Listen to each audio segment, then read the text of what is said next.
Welcome back to KION News at 11. Time now for a full look at your Weather Authority forecast as our Chief Meteorologist Dan Cianca is back once again. Yeah, it's been a busy month with heat alerts, and finally had a little break this weekend to do some recaps. We're looking all the way back to June. I realized that was 20 days ago. But last night we showed you the June temperatures. Tonight we're showing you the June precipitation, and notice it just didn't really precipitate at all.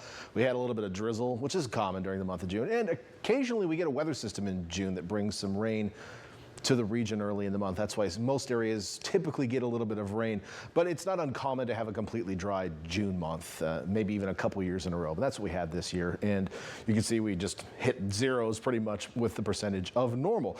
Now we do have those rain season totals coming in the next few days. Hopefully, I'm still cataloging some of the data. There were some holes last summer when I went on vacation that I still have to dig through some data to get that. But hopefully we'll have that for you here within the next couple of days. So stay tuned for that. In the meantime, here's a live look from Domenico's on the Wharf. Things are pretty quiet out there tonight. We have low clouds swirling around the bay. The Santa Cruz eddies in action. Some call it the Otter Eddy, but you can see the little donut hole in the middle of it. That's the swirl. It's not like the eye of a hurricane because the wind speeds are like 5 miles per hour, not like 550 or something like that. But there's a little swirl of air that goes around the bay, and sometimes there's a little hole in the middle. So you can sit up there and look at the stars from your boat, if that's your thing. Anyway, patchy fog possible out there. The marine layer is going to slowly get squished overnight. It's still around 2,000 feet in depth. So we're going to hold on to these low clouds for the overnight hours. Temperatures staying in the 50s, but tomorrow will actually be sunnier than today. We're going to see that increase in sunshine.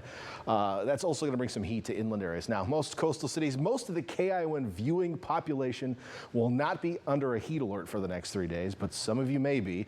The excessive heat warnings, the magenta color here, if you will, really cover the higher terrain of Monterey and San Benito counties and the Diablo Range and Santa Clara counties. It really does not incorporate much of our population. With that said, if you live in these areas, especially up in the hills, well, it is going to be hot for the next couple of days, and especially in the hills when you're not in a valley bottom where the cool air pools at night, it's going to stay warm up there. So it's going to be hard for you to cool your homes at night. Now, we do have a heat advisory for the Santa Cruz Mountains Monday, Tuesday, Wednesday, so that does include a good portion of our viewing population, the Santa Clara Valley and the Southern Salinas Valley, Greenfield, King City, and points southward. So you're going to be dealing with heat that is enough to stress out folks that are sensitive to heat, but most healthy adults should not have any issues with it. With that said, it's going to be hot for the next couple of days, so make sure you're staying hydrated, right? So we look at our future track here, our long-term forecast showing the ridge just pushing to the west a little bit. As it does so, it's going to interact with this area of low pressure down to the south and pump up a little bit of monsoon moisture. We'll see it in the form of some high clouds over the next couple of days. They will be at the thickest on Wednesday, which is really when the ridge might be at its strongest over us. With that said, I'm still not seeing any lightning threat. It's a non-zero threat right now. We'll keep an eye on things.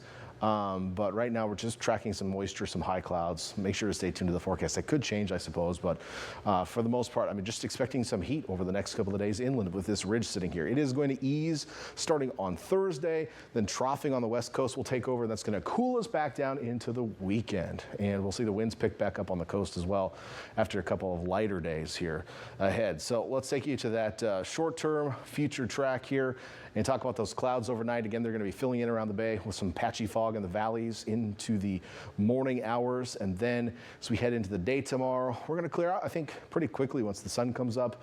And that should bring us some nice sunshine along the coast. Maybe a few low clouds lingering on the outer coast and around the peninsula, but should see more sunshine tomorrow than we did today. We'll also mix in a few high clouds at times coming in from the south, which will be maybe for a nice sunset tomorrow night. These mid-level monsoonal clouds look kind of neat on the sunset. Temperature-wise, yeah, it's going to be nice and warm up in the mountains. 80s to low 90s in the Santa Cruz Mountains. Mid to low to mid 70s down on the coast tomorrow. Felton, 83 degrees tomorrow for you. Again, there's excessive heat warnings for many inland areas, but not really any of these populated areas, right? So I don't know why that sign pops up. But 89 in Hollister tomorrow, not under a warning. You'll have a heat advisory in the Santa Clara Valley, though, with upper 90s. Down near the coast, 60s to low 70s expected for our highs. So we're going to be warming up tomorrow in Watsonville and in Salinas. On over to the Monterey Peninsula, expecting those highs to stay mainly in the mid to upper 60s, excuse me. Might see a few spots in the 70s tomorrow, but you're still going to be dealing with onshore flow, maybe a couple of clouds, and it will be weaker flow than today, so it'll be warmer. Down south, heat advisory for the Salinas Valley from Greenfield southward. But the valleys closer to the coast there should be in the 70s and 80s, whereas it'll be 90s and 100s higher than that. So 7-day forecast for coastal cities showing that we're going to warm up about 5 more degrees on the coast for Tuesday and then kind of hang out there for a couple of days. We'll see that thicker high cloud cover come through on Wednesday, or at least the thicker moisture coming through, which should bring more high clouds. Will it bring something else? Stay tuned to the forecast. After that, cooler, cloudier, breezier weather expected on the coast, more seasonable weather anyway into the weekend. Inland areas, highs about 5 to 10 degrees above normal through the next 4 or 5 days. Again, we will have some high-level moisture. Could actually feel a little muggy in some areas as we head through midweek, but by the weekend, we'll be back to seasonal normals for inland cities.